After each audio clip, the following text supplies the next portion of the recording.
You know the feeling. The game has just started, and before you've even broken a sweat, you made a mistake. You can't stop replaying it in your head. A turnover, a missed open shot, a bad pass, some mental error on defense. You can't help but notice that right away your coach's shoulders slumped over. There was that look of disappointment. A teammate gave you that, come on, look. Suddenly, you're not just playing the game anymore. You're now fighting your own thoughts too. This is the moment that separates athletes who spiral from athletes who respond. A bad start does not equal a bad finish, but that's only if you know how to recover in real time. This takes practice. In this quick episode, I am going to give you a physical reset trigger. You can use this during the middle of your performance, in the middle of your game, to wipe the slate clean, drop all this baggage that you're carrying, and win the very next play, the very next movement in your competition. Hello, and thank you for joining the Champion Within podcast, your premier go-to spot for unlocking your winning mindset. Whether you're an athlete looking to elevate your game to the next level, a coach leading the charge, an enthusiastic parent cheering from the sidelines, or an educator molding young minds, the Champion Within podcast episodes are packed with value, sharing the tools and strategies to unlock your potential and rise to new heights. Hosted by mentor, coach, and mindset leader Kate McCauley. Let's sit back and enjoy today's episode while discovering your champion within. And now, here's Kate.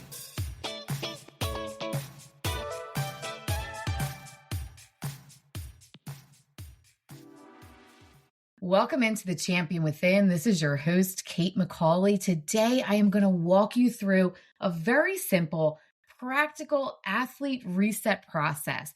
You want to use this in the middle of performing, in the middle of your game, so you can rebuild your confidence.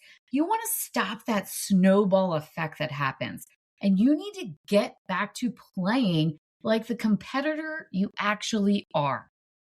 Before we lock in and I give you the actual tool to do this, do me a quick favor. If you are looking to build bulletproof confidence this season, go and hit that plus sign or follow the show button right at the top of your podcast app. Okay, let's dive in. That early game or early competition mistake, it hits you like a punch in the chest. Your heart rate spikes, your face gets hot, you feel everyone's eyes on you. Whether they're actually looking at you or not, it feels like they are. The thoughts are hitting your head in rapid fire. You're thinking things like, what's wrong with me? The coach is going to pull me. I know the coach is going to pull me on repeat. I've already let everyone down. I can't believe I did that again. Your body's getting tight. Your movements are getting jerky. You start playing safe or over-aggressive, anything but your natural, confident game. This all happens in seconds. Usually, it's even before the next play or next movement even starts. What you're feeling is absolutely normal. You need to understand that. Let me say it again. It is absolutely normal. Your brain is reacting to this perceived threat.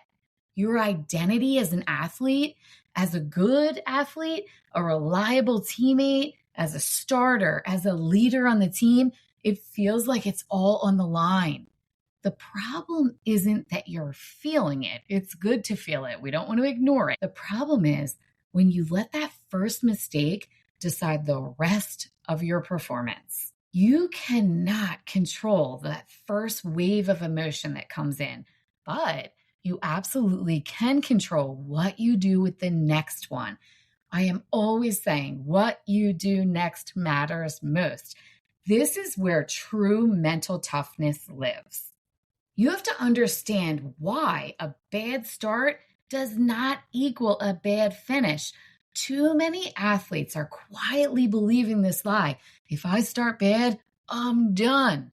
That belief becomes this self-fulfilling prophecy, and it is not something that has to be true. But you play afraid. You stop taking risks. You let one moment rewrite your whole identity for that day. You start saying, I'm off today. I just don't have it. In reality, every game is made up of dozens of little moments. Sometimes it's hundreds of them, hundreds, literally hundreds of tiny moments. That first mistake is just one of them. The scoreboard at the end of the game doesn't show how you started it. It's going to reflect what you kept doing. Play after play, movement after movement, minute after minute. I want you to watch any high-level match of any sport. You're going to see this. Let's say a goalie gives up an easy goal early on, then they lock in, and you see them make 3 game-saving stops. Let's say a basketball player goes 0 for 4 the first quarter. Then he finishes with 20 points. Let's talk about a tennis player. Drops the first set badly. Then they adjust and wins in 3. What separates them? This isn't that they never messed up, right? They messed up, maybe even really bad in the beginning. It's that they refused to let that first mistake become the entire story. They know how to recover. They know how to reset. Your job is never to be perfect. It's impossible. Your job is to know how to respond. I need you to understand that the snowballing that is happening here, when you have one mistake that turns into 2, then into 5, then it's a whole game or a whole performance, you barely recognize yourself. It's not about your physical talent. You are talented. This is about where your attention goes. There's a pattern here. You make a mistake, you lock into that mistake mentally, you replay it, you judge yourself for it, you start trying to make up for that mistake in one play, you force something, you tense up, you hesitate, you make another mistake. Now you're not playing this next possession. You're actually playing the last one, and you're predicting the next 10 will be just as bad. You're not in the present moment. You're trapped between this regret and fear. This is how focusing on that past error is destroying your present confidence. Your brain is so busy doing this film highlight review of when your body is supposed to be competing in the present moment and you're in the past. You wonder why your performance is dropping? Come on, you're living in the past. You need to break this snowball. You need to have something that interrupts it, something that's going to snap you out of that past focused thinking and bring you right back into the present moment, into this play. This is your job, to get in the present moment right now. This is where this reset trigger is going to come in. I need to jump in here. Coach, quick question. Do your athletes look amazing at practice? But when the game gets tight or you have a big competition, they panic, lose focus, fall apart, start talking negatively before they even compete, missed plays, bad body language, heads down. You know they have the talent, but pressure is winning. That's not a talent problem. That's a mental side of the sport problem. I run a team program called The Champion Within, where I train athletes using my CHAMP framework: confidence, habits, attitude, mental imagery, and purpose. I literally retrain their brains so they know how to stay calm, get focused, and compete like the champions they are. When the moments get big, they need to know how to regulate their nervous system. It needs to be automatic. The teams that win consistently, they train their minds, not just their bodies. Just go down to the show notes, click on the link, or send me a DM on Instagram with the word team, and I'll get you everything you need. Okay, let's get back to the podcast. This reset trigger is a 3-second interruption. It is a simple, physical, mental tool that you can use immediately right after you make the mistake. Or really, you can use this anytime that you feel yourself spiraling. My athletes often tell me that they use this in school if they have a job, in a conversation where like things are just getting crazy and they need to get themselves back in the moment. Think of it like your mid-game reboot button. It really has 2 parts. The first part is a physical cue. The second part is a 3-second breathwork technique. First, I want you to choose something that is easy to repeat, a physical action that you can do in any competition. Do not make this complicated. Some examples. Let me think of something. Sometimes some of my athletes will wear a wristband and they adjust it. Some people will tug on their jersey. Some people wipe their shoes. If they're a basketball player, like wiping the bottom of their shoes, like before you step on the court or in the middle of the game, tapping their chest. Baseball players sometimes touch the brim of their hat. I have a cheerleader that moves her ponytail. What matters is that it's yours and that you're going to use this consistently. This is going to become a signal to your brain, this new movement, new play. It's the interruption. Next, you were going to pair this with a simple breathwork technique, inhaling for 3 seconds, hold it for 1 second after the inhale. Then you are going to exhale through your mouth for 6 seconds. So it's a longer exhale out through your mouth. While you're breathing out, I want you to silently say something to yourself, something quick, something clean and simple, like next play, next, reset, this moment. Maybe you turn the ball over, the whistle blows, you feel this surge of frustration going through your body. All those thoughts start creeping in. Instead of arguing with yourself in your head, that's when you are going to adjust that wristband, flip the ponytail, touch the brim of your hat, use that 3-second inhale, 1 second hold, 6-second exhale, and say the word next, whatever your word is. And then you've just used that physical action, your breath to clear all of that out. And you told your nervous system, okay, we're safe. We're here in the present moment. I'm not going to live in that last mistake. You need to understand this is not about pretending that the error or mistake didn't happen. It's about refusing to continue to live in it while the game is still going on. You're going to reflect later and deal with that later. We're not acting like you didn't make a mistake. We have to figure out how we can improve, right? But that's later.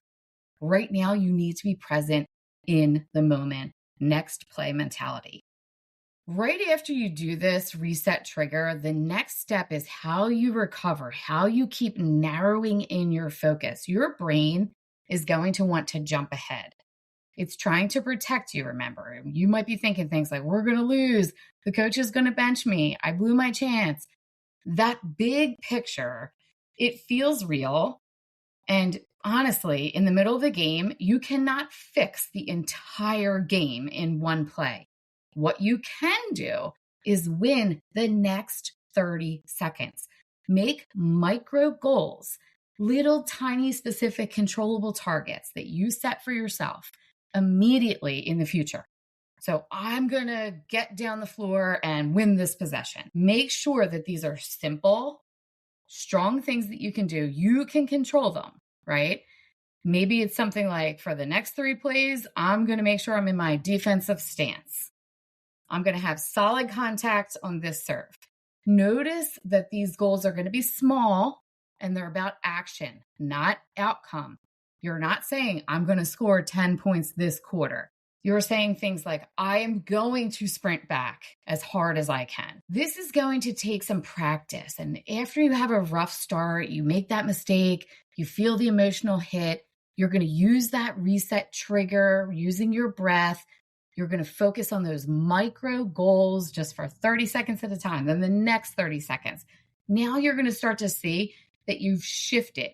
Instead of focusing on, oh my gosh, I've ruined the entire game, your thinking is going to be more clear. And it's going to be things like, okay, my next job is clear. I know what to do. Next 30 seconds. That clarity is going to help you with confidence because now you're giving your brain something easy to do. This is doable for your brain. And every time that micro goal is hit, you're rebuilding that trust in yourself. And then you go for the next 30 seconds and the next 30 seconds. Confidence is not a feeling that you wait for. It's something that you're rebuilding through action. If you're having any trouble with these 30-second micro goals, double down on some things that you know you are really good at, your strengths. Maybe it's some things like communication, your defense, running down the floor, energy that you give, to your other teammates. Choose one or two things that you're strong at and make that be your micro goal focus. I would recommend focusing on that prior to your game so you don't have to figure this out in the middle of the game, right? Make it easy. So when you're under pressure, it's not this big disaster moment for you. And if you're trying to get this highlight reel out of your head of the mistake, so you're not tightening up, instead, now you can say, okay, these are my strengths. That's going to be my micro goal. You know what you're good at. Use it in those moments so you can say, next 30 seconds, I'm going to win these next 30 seconds. And you need to talk to yourself in those moments like you would talk to a teammate. If your teammate made the same exact mistake that you did, you wouldn't tell them, you're awful, you're done. You'd say, all right, you're good. We got this. Next play, lock in. Don't forget, you deserve that same voice. And you deserve it out loud if it helps. Say it out loud to yourself. I have a lacrosse player who quite literally says it out loud to herself. It helps. In addition to the mental side of the game, stay in the game physically. Use eye contact, high-fiving your teammates in the huddle, be communicating with each other. Use these physical things as anchors too. When you're engaging with your teammates and you're using the mental side, you're pulling yourself and your head into the present moment. It doesn't mean that you're immediately going to feel like a superstar, that everything's okay again. It means that you're functioning, you're focused, and that makes you dangerous instead of stuck in that self-doubt. This is how comebacks are built. It's going to be small, it's going to be steady, it's going to be intentional responses. If you're a coach, if you're a parent, if you're an athletic director and you're listening to this right now, you play a huge role in this recovery from that bad start, the mistake. You help your athletes learn to either fear this mid-game situation or build this confidence. And this is just not an individual skill. It's a culture that you set within your team, within your program. You need to be teaching this reset trigger to everyone, not just individuals who seem to struggle with it. Don't just tell your athletes, shake it off. Show them how. Practice the physical cues, the 3-second breath. In training, you have to practice this, not just on game day. Make it a part of your language. Say things like, use the reset, next 30 seconds, win this moment. These are things that you need to be saying.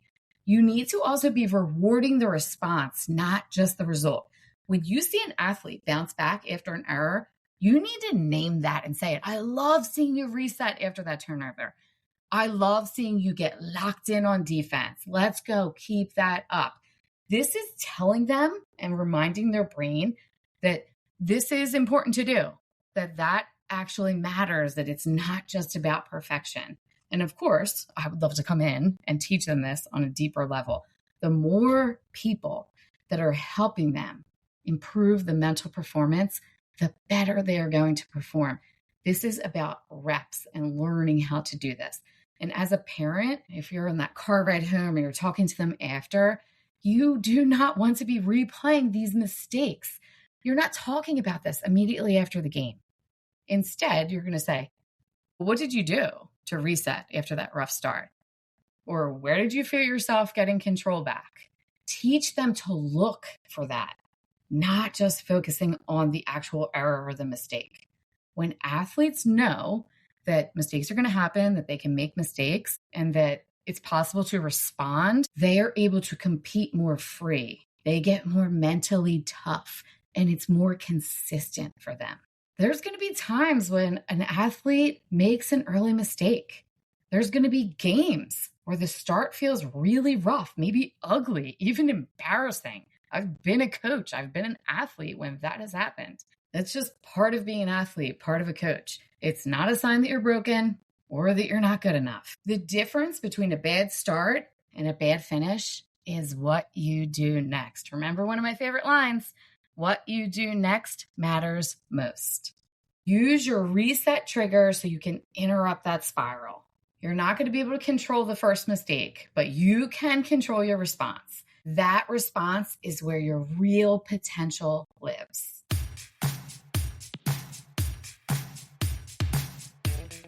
Thank you for hanging out with Kate today. And whether you're going to coach, teach, cheer from the sidelines, or hitting the field yourself, remember, mindset is everything. Don't forget to follow the show for the latest episodes, as we all need a little extra motivation, humor, and sanity in our busy lives. Now, go and unleash your champion within you, one step at a time. We're always rooting for you.